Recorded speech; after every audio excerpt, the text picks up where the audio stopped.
2023-24 में 3,21,900 करोड़ हो गया है। वित्त मंत्री का ऐसा कहना है। जीडीपी की विकास दर स्थिर है, भाव पर 6.16% रही है। देश भर की जीडीपी की तुलना में जो वृद्धि दर है वो 7.32% रही है। इससे साफ है कि हमारे छत्तीसगढ़ के विकास की रफ्तार धीमी रही है।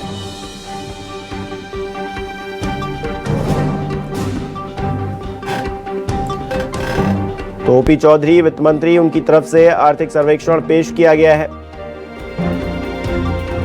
और वैभव शिव पांडे हमारे साथ, हमारे सहयोगी इसी खबर पर जुड़ गए हैं। वैभव, आर्थिक सर्वेक्षण पेश किया गया है वित्त मंत्री की तरफ से, क्या जानकारी मिल रही है, क्या कहा जा रहा है? देखिए, अभी जो है आर्थिक सर्वेक्षण रिपोर्ट जो है प्रस्तुत किया गया, उसकी जानकारी वित्त मंत्री ओपी चौधरी ने दी है। और उन्होंने कहा कि जो जीडीपी का जो ग्रोथ है वो छत्तीसगढ़ का जो ग्रोथ है वो देश की तुलना में कम रहा है। और उन्होंने बताया कि इससे छत्तीसगढ़ का जो विकास है उसकी रफ्तार जो है वो कम हुई है।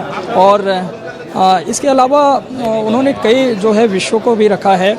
जैसे मैं आपको बताना चाहूँगा कि जो जीडीपी का जो दर जो उन्होंने कहा है कि 6.16% जीडीपी रहा है, जो कि देश भर की जीडीपी की तुलना में जो वृद्धि है इससे स्पष्ट।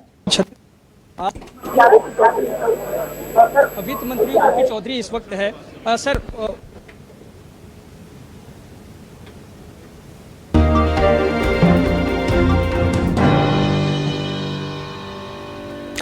तो देश भर की जीडीपी की तुलना वृद्धि पर बात की गई है। इससे साफ है कि हमारे छत्तीसगढ़ के विकास की रफ्तार धीमी।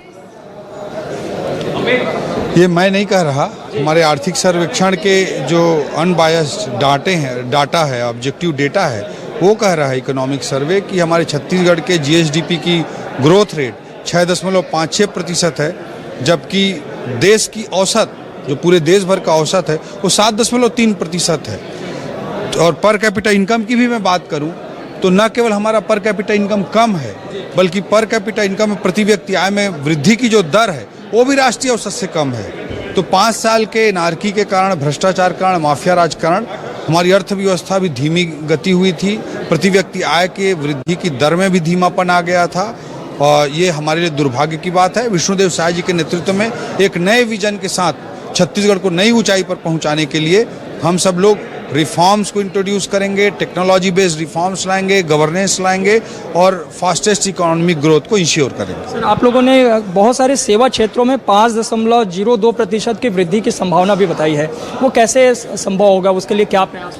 ये पिछले वित्तीय वर्ष का है। 5% की वृद्धि दर सेवा क्षेत्र में रही है, जबकि राष्ट्रीय औसत सेवा क्षेत्र में वृद्धि की जो दर है राष्ट्रीय औसत तो 7% के लगभग है।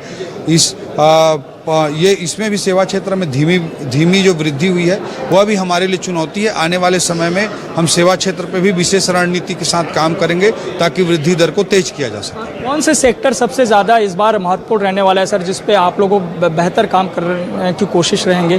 कौन सा ऐसा सेक्टर है जिसे छूने की कोशिश होगी? हम सभी क्षेत्रों में एक तकनीक का प्रयोग करते हुए, टेक्नोलॉजी को लेवरेज करते हुए रिफॉर्म्स लाएंगे और रिफॉर्म्स के आधार पर जो गवर्नेंस होगा उससे हम फास्टेस्ट इकोनॉमिक ग्रोथ को, तीव्र आर्थिक विकास दर को सुनिश्चित करने का काम करेंगे।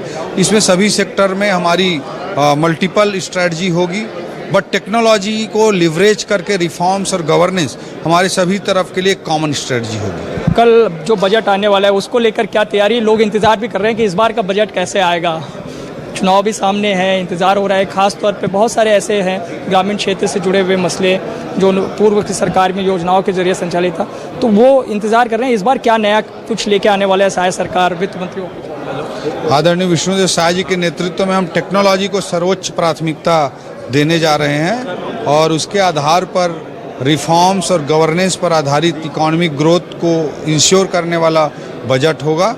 इतना ही आपको बता सकता हूँ, बाकी कल के लिए इंतजार कीजिए। तो कल के लिए हमें जो है इंतज़ार करना होगा। और जो वित्त मंत्री ओपी चौधरी जो कह रहे हैं वो भी एक महत्वपूर्ण बात है कि छत्तीसगढ़ में जो तकनीकी जो चीज़ें हैं उसको जो है बढ़ावा देने की कोशिश होगी। टेक्नोलॉजी से जुड़े हुए जो है विषय को जो है हम उठाएंगे छत्तीसगढ़ को जो है।